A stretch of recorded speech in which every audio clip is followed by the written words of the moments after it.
So Ben had this Syncro in the shop, and I thought, I don't know anything about what that is, what that means. So we did a video on it. So maybe you guys can get a little idea about what they're about. It's not going to go too into depth, but it's going to be a bit of fun. We'll do a little tent review in there as well. Check that out. Cheers, guys.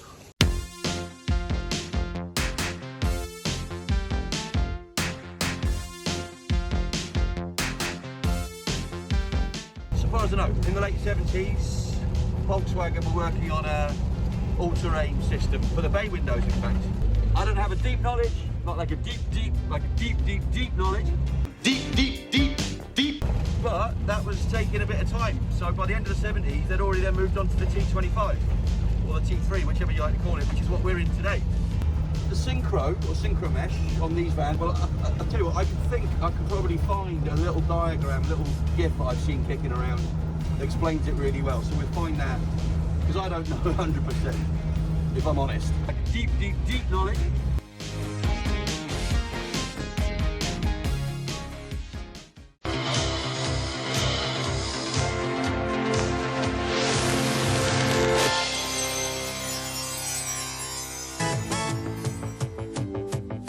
The ultimate in a road car.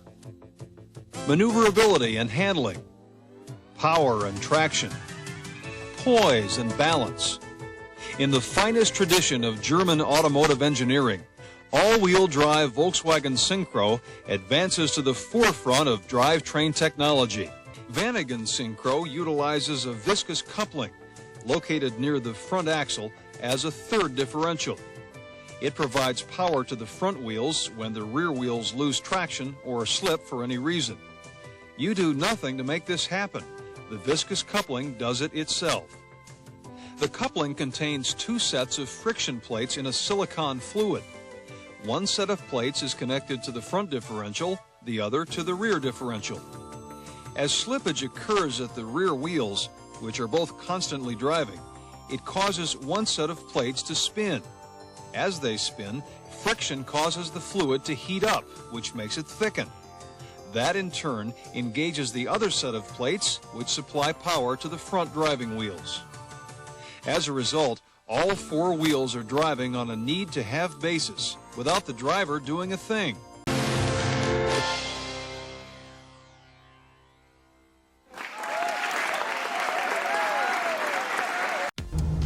The one thing to bear in mind with these vans, and I've not had any problems, I have quite a few Syncros now, is that when the Syncro mesh, when the Syncro gear system does go wrong, it's expensive, like very expensive.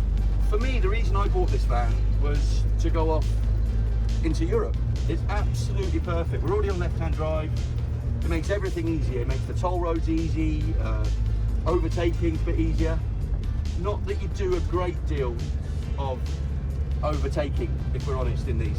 This did have the 1.6 diesel. Fairly recently, we changed it for the 1.9, which came out of a Passat.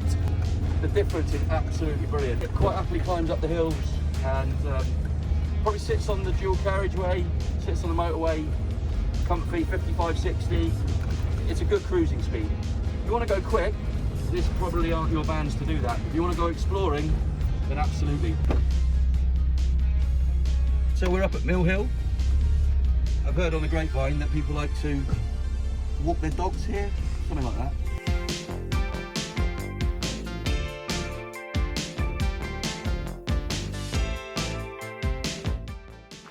So this one has got a lovely Rhino roof rack, which we narrowed. We've got the square headlight grille, very popular on that. So we've got two sets of lights. Upgraded to the truck mirrors from the Volkswagen LT. People also put some Land Rover mirrors on these, which is a common one. 16-inch 225, 75/16s. Bit chunky, bit beefy. Great for out here. Not so good on the road. You're doing lots of towny stuff. You might consider to downsize those just a little bit. Upgraded protection bars on the side. We made those ourselves. It's quite an easy mod. They go straight into the jacking points. Tailgate, which obviously all the T25s. This one's cab conversion, so you got power, external power to go into that one. This one, however, comes with its very own dog turn. Nice. Not factory standard. You have to pre-order that.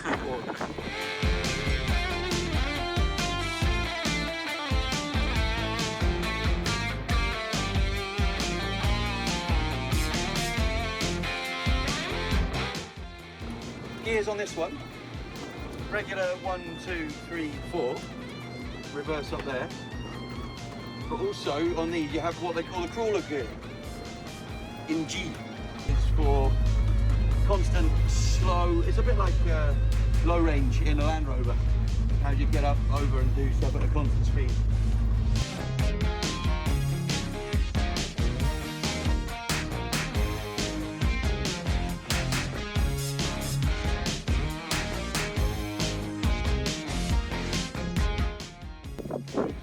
So here we are guys, beautiful Truly Hill.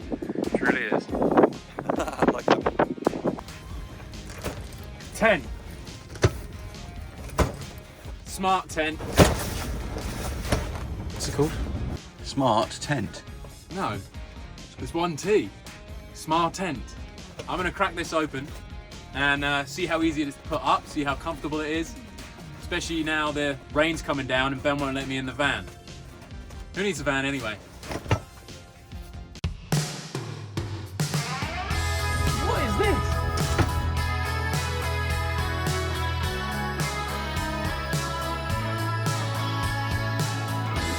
No.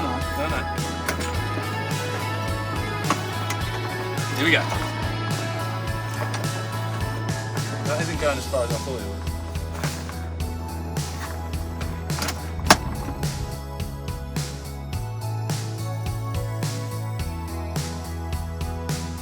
There we go.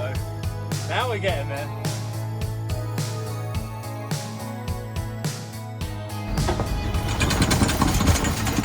Ben, let me in the van. I've had enough.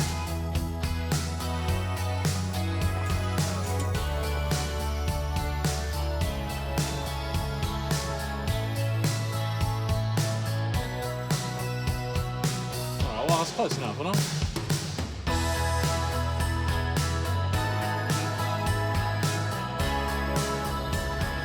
Easy. I could have done it myself, obviously. Didn't need his help at all.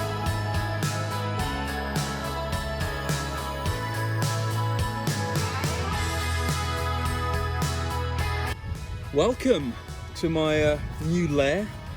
It's very green, it's very tight, feeling a little claustrophobic, but I've got myself a duvet or a sleeping bag and a pillow. I reckon this might be quite comfortable. Out in the middle of nowhere, I'll give it an 8 out of 10.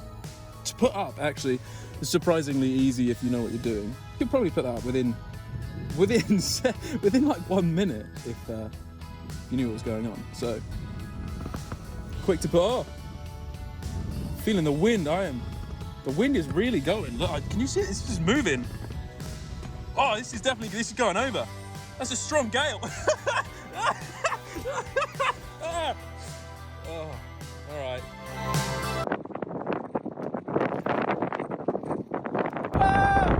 So whilst Adam was playing around with his tent, let's go and have a nosy inside. Hello! So, in its basics, we have the sink. There's water pump in here, there's wastewater carrier down below. Lift this one up, we have a little gas stove. Under the seat here is extra leisure battery, powered from when the engine's running, but it's done in such a way that it won't discharge. So if you keep the lights on or whatever it might be, you've still got the battery of the van to get you home. Rock and roll bed, comfy bit, important. Have a quick look, and there we go. Just lift that one up, drop that one down. Bingo. Job's a good one. Happy days. Where did you get this? I'm not sure. I've not seen it before. I've not seen it before. Someone borrowed the van. Oh yeah, oh absolutely. That's what they all say. Quite like it though. That was up on the downs. Just a little snippet of Syncro Land. Very capable trucks. Very good fun. Let's go. Bit of off-roading, baby. I hope you like a bit of shaky cam. This one is Caravelle, came factory sunroof. They tend to leak a little bit around, so that's worth checking out. I didn't realise that until we had a rainy day, and then I realised when I bought it, it was already leaking.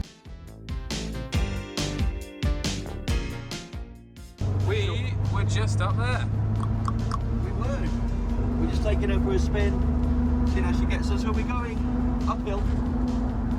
I don't really know how quick we're going because, as I say, I mentioned before, the speedo's not doing its thing. But it's comfy. You know, it's comfy enough. It's comfy. She feels fine. So Not too much noise either. I was expecting worse. yeah, no, it's good for that. I mean, I wouldn't want to do loads and loads of motorway miles, but I don't want to do loads and loads of motorway miles anyway. So for that reason, she's perfect. Brakes are a bit bouncy. Heating works, that's for sure. That heating's working well. Yeah, I'm toasty. I never quite know how to work. I've had T25s for how long? I can never really. There we are. Max. Down. Happy days.